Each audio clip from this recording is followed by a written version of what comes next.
Rest in peace, Myra Craft. Patriots! This one's for you.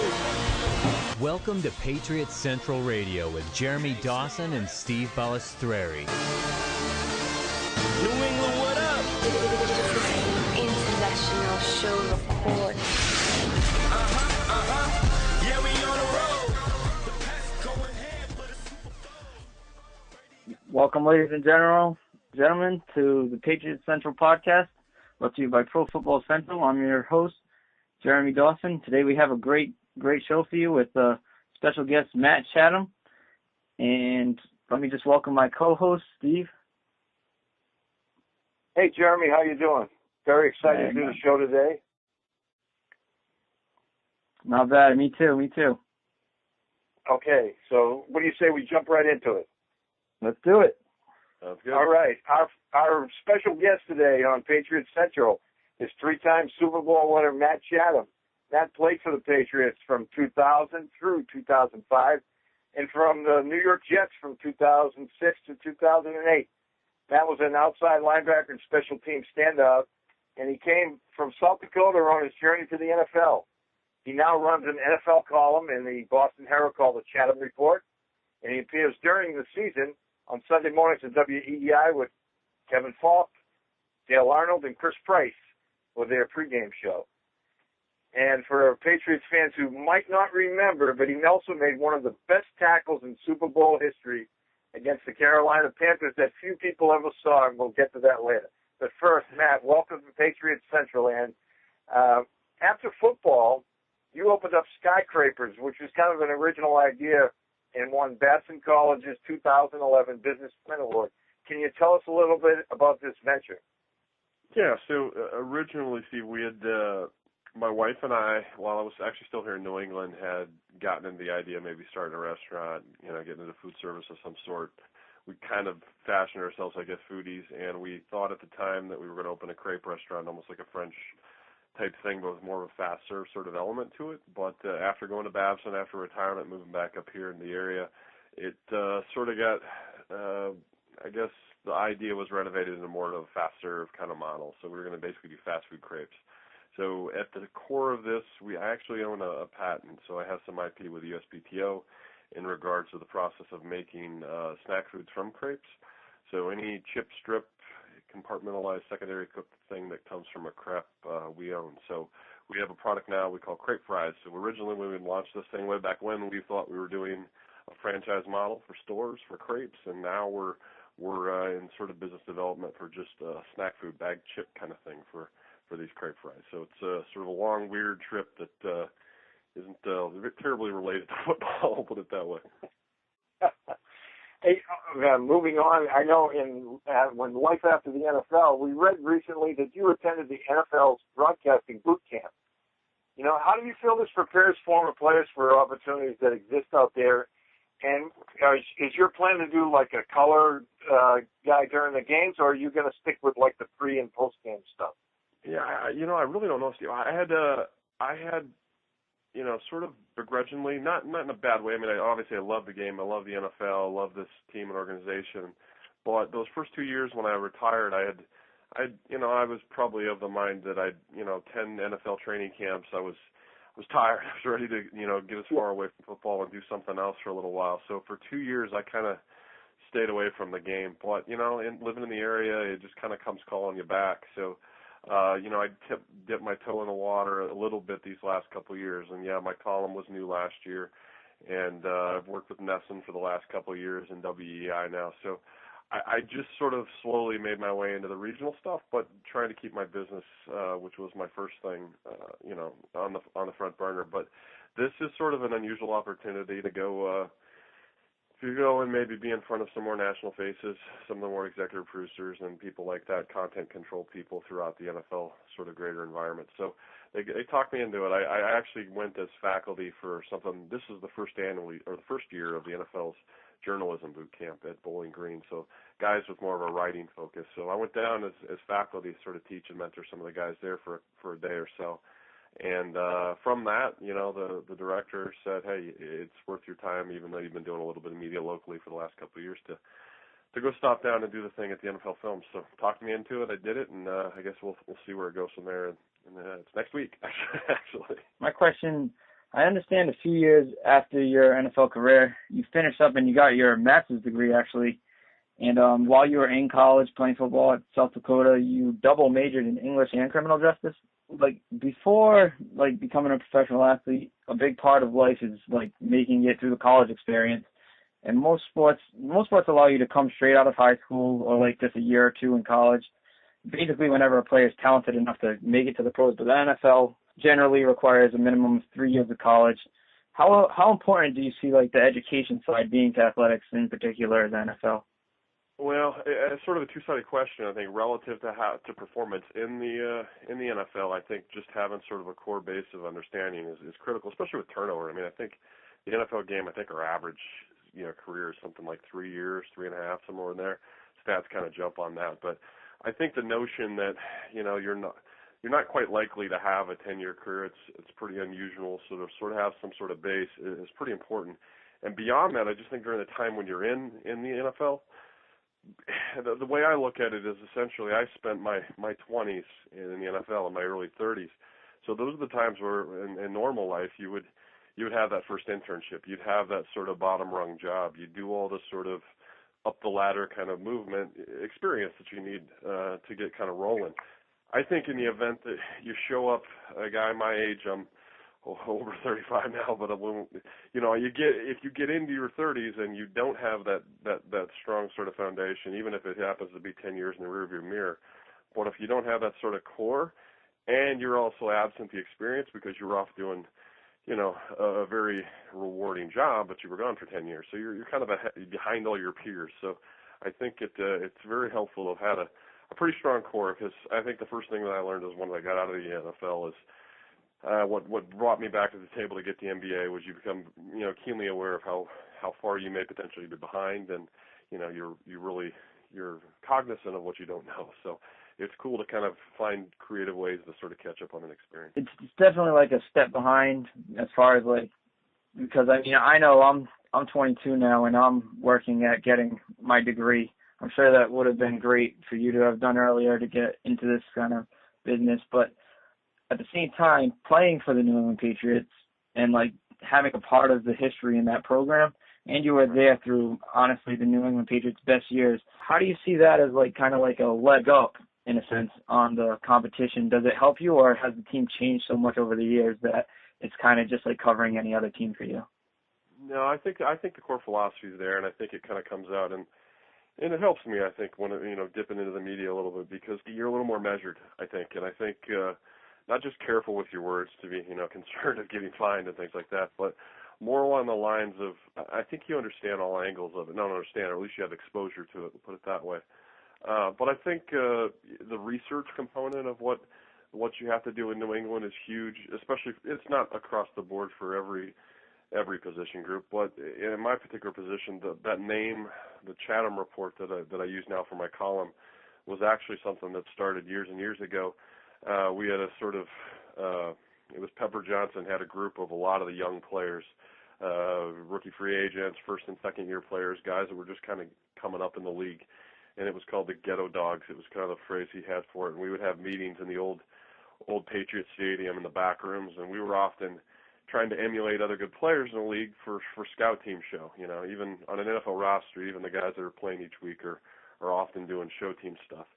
So we had our Ghetto Dogs meetings back in a room without a door, a curtain between us and the showers. It was that old Foxborough Stadium stuff. But back that time, Pepper got us, watching really intense film and researching guys and trying to find comparable players to yourself around the league and do better. And I eventually grew into a role where my linebacker coaches and inevitably the defensive coordinators would have me present in front of the entire team, entire defense on stuff that I would find each week, and they kind of jokingly referred to it as the Chatham report. So I had sort of an eye for finding weird stuff that didn't come up in your typical game planning and stuff that would, often help us on the field. So I really got a lot out of my experience with those guys that I can carry over into business, just from the simple sort of grinding mentality and research aspect, I guess. Hey, Matt, let's go right to this Patriots team. I know you followed them last year with your report. You did the pregame show.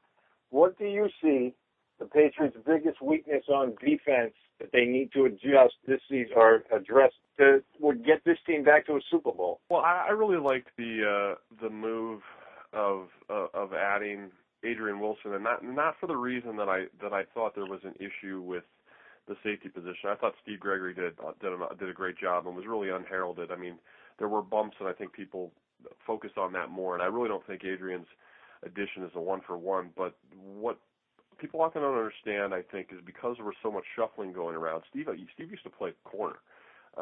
He's really more of a free safety body type, by NFL standards.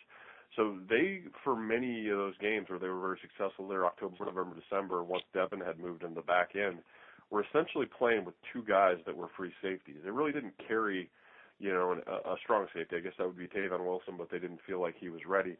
So the idea that I think Tavon's still a guy who's going to be a good player for these guys eventually, but Adrian allows sort of that bridge year, and I know people's sort of fallback reference point is Rodney Harrison, as if Adrian's the new Rodney and all that kind of stuff. I don't know if that's as important as just that you have a little more versatility now. You have some moving pieces. You can use him very nearly as a nickel linebacker in some of those sub packages because he's such a big guy for a safety, but he's got safety hips.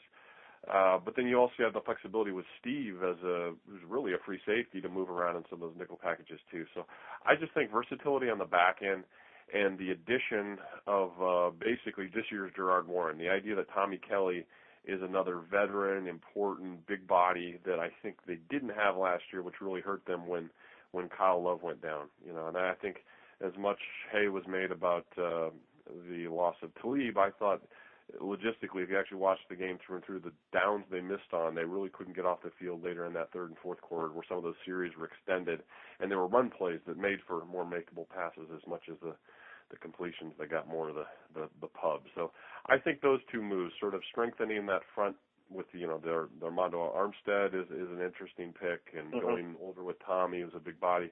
I think those kind of things right there, and solidifying the back end, I think that'll probably have your biggest effect to help them maybe take a step forward. Great. And being an outside linebacker yourself, how do you think, of course they haven't put on pads yet, but how do you think they'll use Jamie Collins this season? And do you think he'll have a significant impact in his rookie year? Well, it's interesting because when I look at Jamie Collins, I only have caught a little bit of practice going to OTAs to do some stuff from NASA, and so I haven't watched a ton of these guys. But I think the one positive sign, it's not a guarantee for future success, but I think the thing that's intriguing about him is he's not like a Dante Hightower that has been a thick-bodied, big person his whole life. Dante was a middle linebacker at Alabama, and he was always the thick-necked linebacker guy. Jamie has you often see guys like this in the NFL, a guy that have maybe later grown in their body.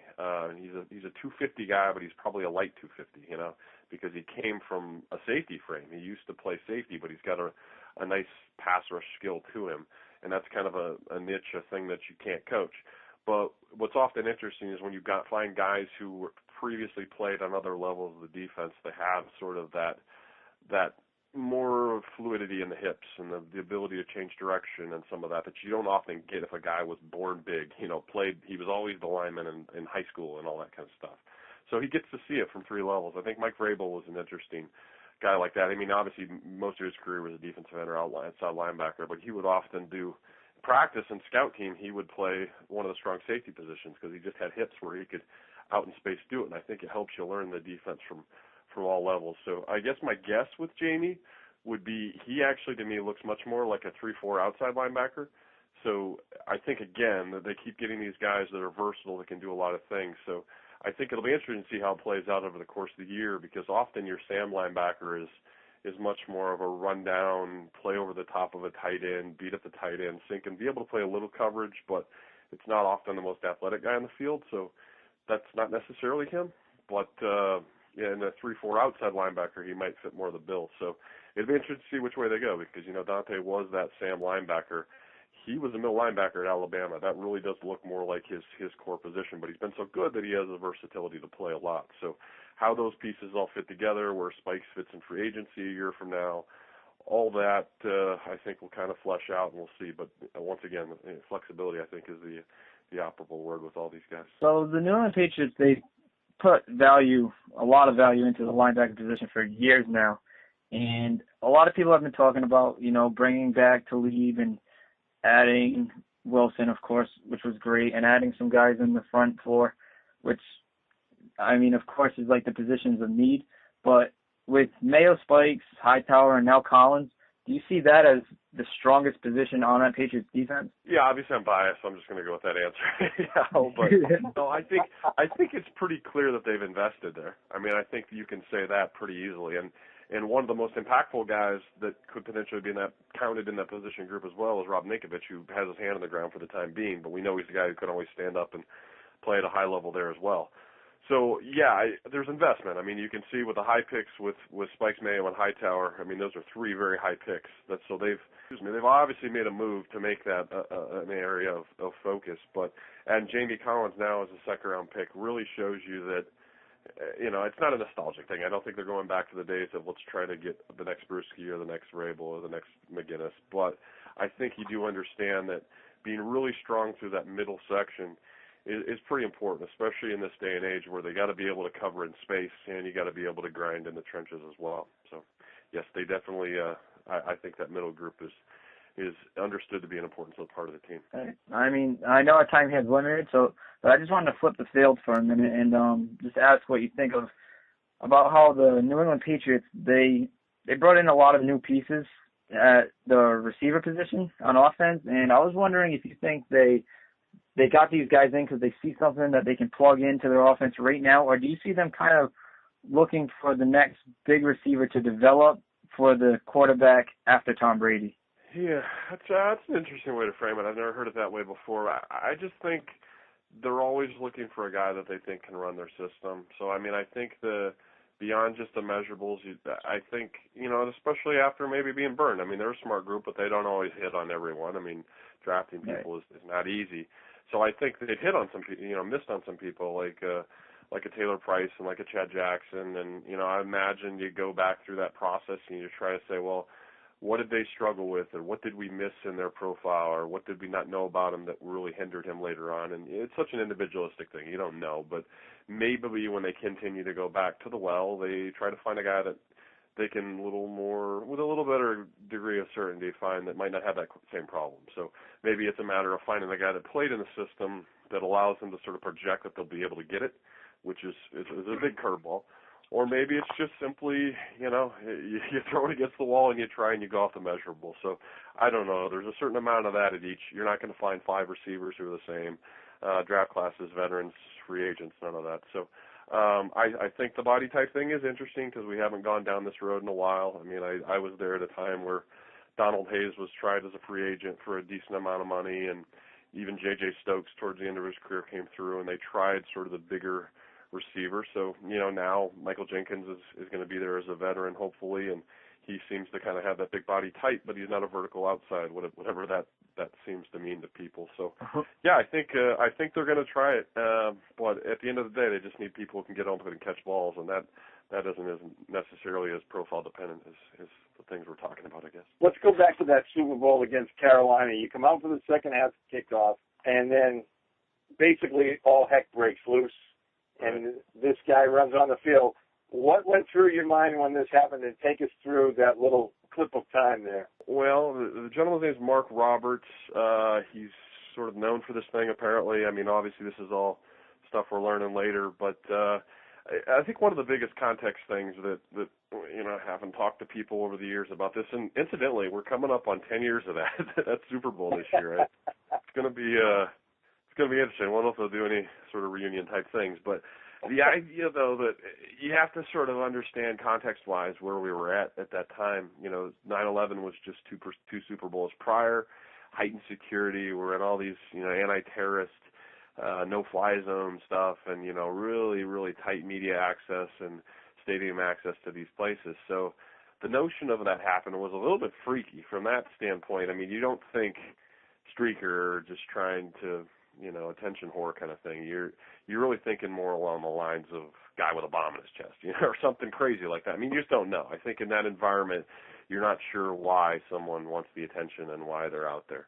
And there is a little bit more skittishness, I think, during that, those first couple of years than years later. But, he was out there. I think he was out there for a good amount of time, dancing in the middle field, maybe 30 seconds or so, and then he made his move and kind of ran between me and Larry Izzo there, and just kind of did what I had to do and knocked him down. I mean, I was very careful not to tackle him and land on him. I mean, it's just he wasn't nude. He kind of half-assed it, to be honest. I think if you made your big moment and you're gonna be a streaker in life and you actually still wear a codpiece, that kind of seems like an odd move. But definitely knocked him off his feet, gave him a nice blow, but really didn't want to get all in that photo op, I guess. So, well, I can tell you the most amazing thing about that was I think that's the only time ever in a Super Bowl I saw the opposing team cheering for a tackle made by a guy on the Patriots.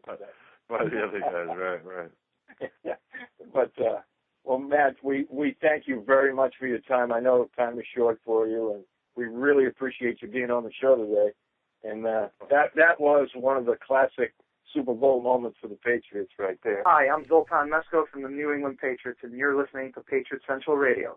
It was definitely great to have a guy like Matt on the show. I mean, I understand, just even on that last question, he's always been a guy that's been kind of quick to act. I know that just to take a moment to note, that was the first time I've spoken with somebody who was actually close during the Boston Marathon bombings. And I mean, the only real silver lining in that tragedy was definitely seeing all the people from Boston who helped out the injured people and helped out after. And I know people were opening their homes to people who were stuck down there. And I understand that Matt was actually one of the individuals who helped out people. So I just want to say on behalf of all Pro Football Central, just a big thanks to him. And I couldn't agree with you more, Jeremy, because he was outstanding as always. We've talked with Matt in the past on some other shows, and I DM with him back and forth on Twitter all the time. He's a very knowledgeable guy. He knows his stuff. You could talk to him for hours, and he has some great insight on football. You can find Matt on Twitter at Chatham58, and he also writes the Chatham Report for the Boston Herald. And from Patriots Central, we thank Matt very much for his guest appearance today, and we hope to have him back in the very near future. That's our show. Talk to you guys very soon. Thanks for tuning in to Patriots Central. For Patriots news, blogs, highlights, and more, log on to ProFootballCentral.com. This is your boy DJ Booty Boo.